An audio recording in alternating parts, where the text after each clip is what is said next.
Hey everybody, it's John King, and it is Friday, the 11th of July. Here I am for my weekly market update. I am not in my normal location. In the last couple of weeks, there's been some video quality issues, so I am not live. I am recording this morning, and then I'm broadcasting it being recorded, so I won't be able to answer questions live, but post them anyway. A, it helps the YouTube algorithm, and B, I'll respond to them. I'll see the questions, I'll respond to them. I just won't be able to bring them up on screen and talk to them while we're talking live. And if you're watching recorded, well, you couldn't post live anyway.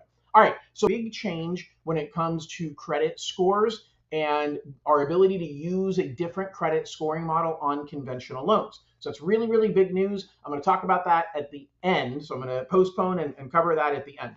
What I'm going to talk about first is what the heck is going on with the mortgage market and interest rates and the Fed and inflation and unemployment. And so it's the same picture, but I want to give some clarity because July is going to be a really big deal. Okay, April was a really big deal. July is going to be a really big deal. So what we're dealing with first and foremost is more tariff issues. So we had April being kind of the tariff tantrum. Trump announced at the beginning of February that, hey, I'm going to have tariffs in place on, in Liberation Day, April 2nd. And he announced a whole bunch of tariffs and the stock market went down significantly. Mortgage rates went up because the Fed was convinced that tariffs are going to lead to more inflation, and therefore we can't lower rates. As a matter of fact, we're probably going to have to raise them.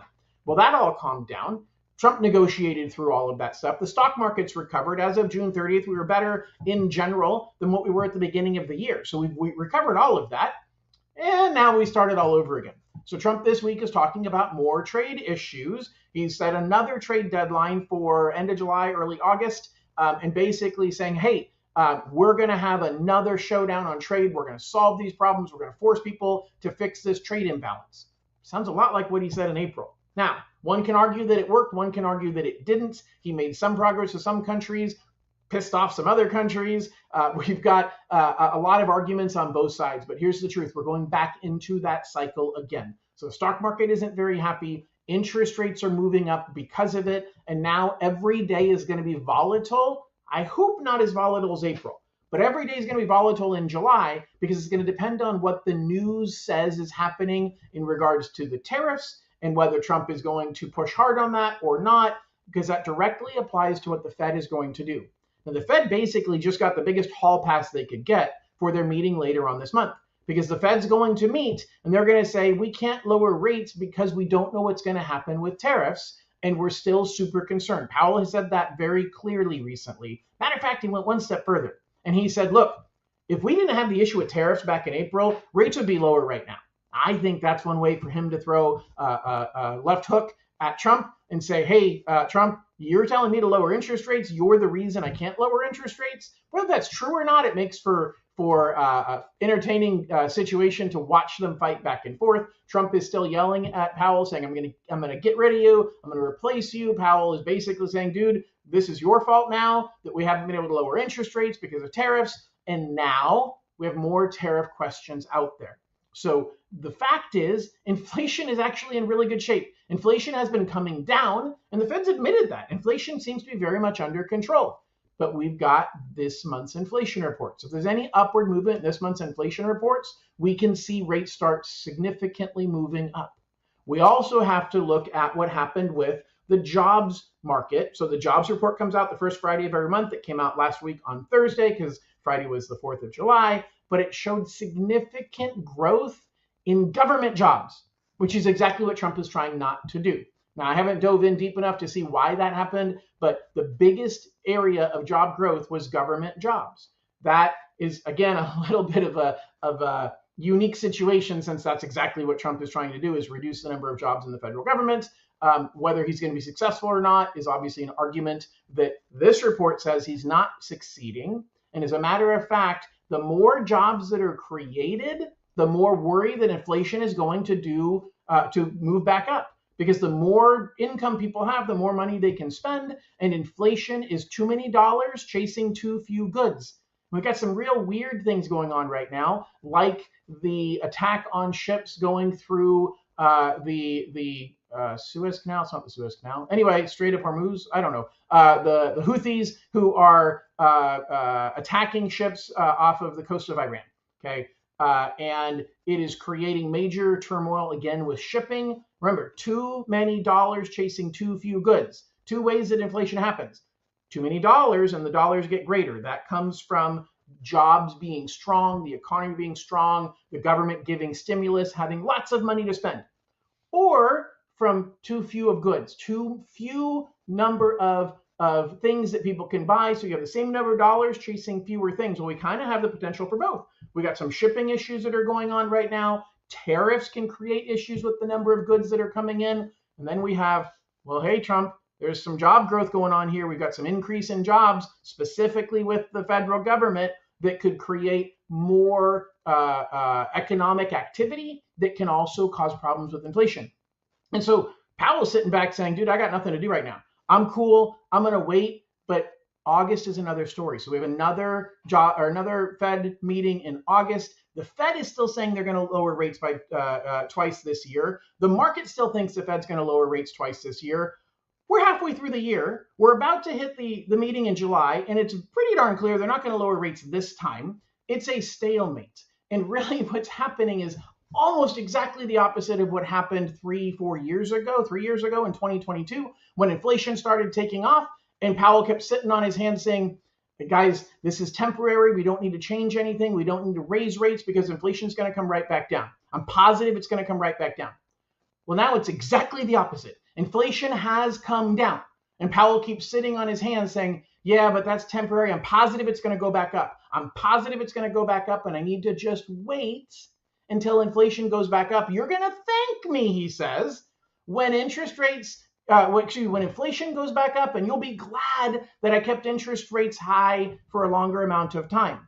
Powell has proven to be slow in making a decision and sticking to his guns, saying, hey, what I thought before has to be true, and what the reality is in the data today has to be temporary. It's exactly deja vu of exactly what he did 3 years ago, and the worry is he's going to lead us into another situation with the economy, this time the exact opposite, keeping rates high for too long. He's going to slow down the economy, and now we're playing catch up, lowering interest rates really quickly, have job losses, all the things that we love to see interest rates lower, but too quick is not good.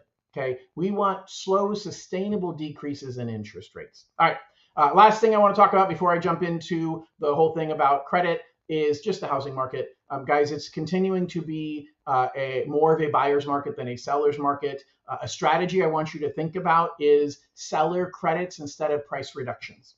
Seller credits instead of price reductions. Sellers are human beings. Sellers are emotional. Sellers are already feeling beat up and they've had to lower their price below what they thought their house would sell for. And now you want to go in there and you want to cut them even further. You want to pour salt in that wound. Well, and if you want to get a better deal, you can usually use seller credits to buy down your interest rate. I'm not talking temporary buy down, I'm talking permanent. You can use it to decrease your closing costs and keep cash in your pocket. You can actually use it to pay for your closing costs and then use the money you were going to use to pay for closing costs to put a bigger down payment. Think about that for a second. Let's pretend you were going to put 20% down and you were going to pay 3% for closing costs. You're writing a check for 23%. Well, instead of getting a 3% drop in the price, keep the price where it is and ask for a 3% seller credit. Now, the seller pays your closing costs. Now, closing costs can range, 30% is just a ballpark number. The seller pays your closing costs, and now you take your 23% and put it towards down payment. Your loan amount is the same. Hear me, your loan amount is the same. Your payment is the same. If you either lower the price and put 20% down on that, or keep the price where it is and put 23% down and have the seller pay the closing costs. Here's why it matters. Because the seller feels like they won. The number one tactic in negotiation is to create a win-win situation. The seller will feel emotionally like, I got my price. Now, they may have already gotten beaten up and having to lower the price, but the truth is, if you lower the price again in your offer, they're going to feel like, man, I got to sell my house for even less. If you give them the price they're asking for, they feel like they got to win. Because the money they're paying towards closing costs does not feel like cost out of the price. They can tell their friends, I got my full price. I sold the house for $500. I know I listed it at $550, but I dropped it to $500. I know you all said I wasn't going to be able to get $500, but I did. I got my $500. Well, they didn't, because they gave $15,000 towards closing costs. So really they got $485, but they feel like they got a better deal. They feel like they won because they got their $500,000 price, and on paper it's going to show what the house sold for was $500,000. Nobody sees the details. It is not public record, so nobody knows that they actually sold the house at 3% less because they gave it credit towards closing costs. So if your lender is not talking to you about this, or if you don't have a lender, I can help guide you through this process. All right, guys, I'm going to switch over now. I actually recorded the video. What you're about to hear was a video I just finished recording. So we're going to splice it in right now, and we're going to talk about what is going on with conventional loans and credit scores. So enjoy that one, and we'll talk to you all soon. Some big news just hit this week. There is a brand new credit report model that's going to be able to be used to give you potentially better credit scores or better results on your credit score for conventional loans. That's the super, super good news. Here's the bad news. It kind of putting the cart before the horse. So we have a situation where this week a tweet, not called tweets anymore, they're called X's, I don't know. Anyway, Bill Pulte, the head of the Federal Housing Finance Administration that oversees Fannie Mae and Freddie Mac. They run all conventional loans. And he sent out a tweet saying, effective immediately, Fannie Mae and Freddie Mac are going to accept Vantage credit scores in addition to FICO scores, which is great news because Vantage uses a different model and there's some benefits to it. I'll talk about those benefits in just a minute. But let's be really clear on what this is going to mean. So first of all, what changes today? Nothing, absolutely nothing. Why? Because the credit scoring process starts from the bottom up. It starts with lenders and our relationship with vendors in getting your credit score into the system. We have to now work with those vendors to be able to get the Vantage credit score into the system. These systems have been built for a long time, and they only allow 3 credit scores to be imported. So there may be some major technological restructuring that has to be done in order to get these new credit scores into the system. Secondly, there's going to be some time for things to be worked out, like, well, what happens with mortgage insurance companies? Are they going to use the new credit scoring system, or are they going to require us to pull the old one?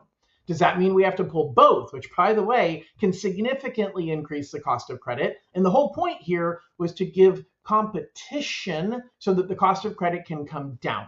So let me give you some quick backstory. Credit report costs have skyrocketed significantly over the last decade. We went from probably $15 per person per credit report to over $100 on average, closer to $150 in a lot of cases for credit reports per person on a mortgage. The fees have skyrocketed, and everybody is saying, oh my gosh, we need to find a way to fix this. I agree, we need to find a way to fix it. But changing from FICO to Vantage, in having competition between those two, is not going to drive down the cost, because FICO is only charging $5 per credit bureau per credit report. So you're paying $15 to the FICO system.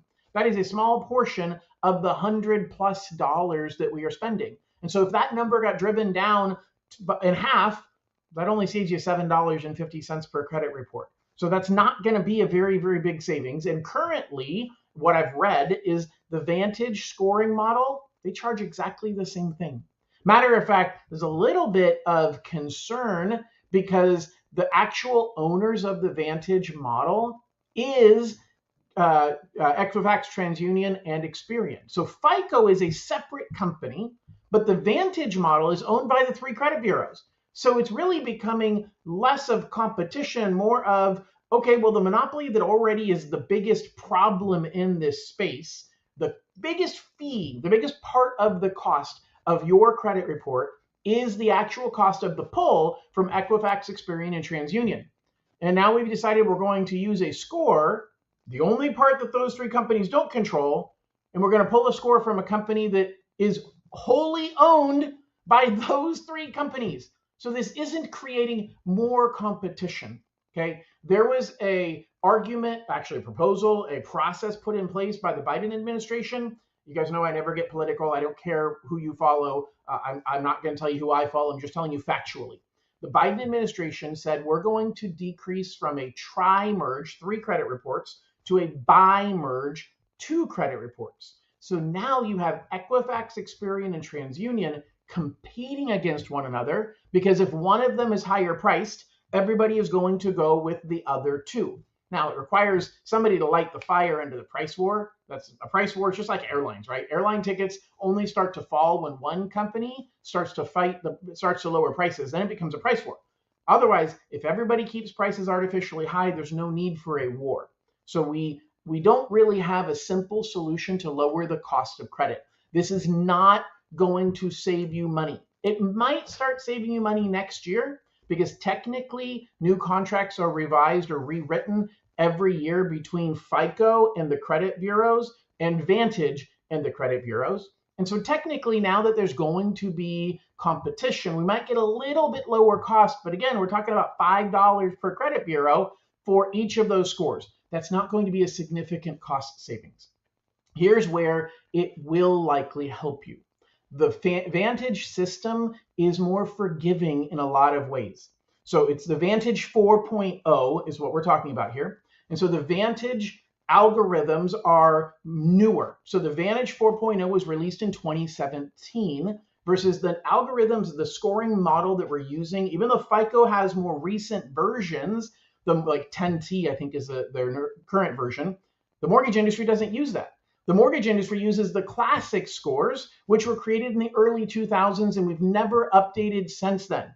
So those scores, for example, on a FICO score, you have to have a credit history of at least 6 months, and you have to have at least one account updating on your credit report within the last 6 months. So if you have no credit, it takes you 6 months of having an account in order to even have a score under the current FICO model system we use.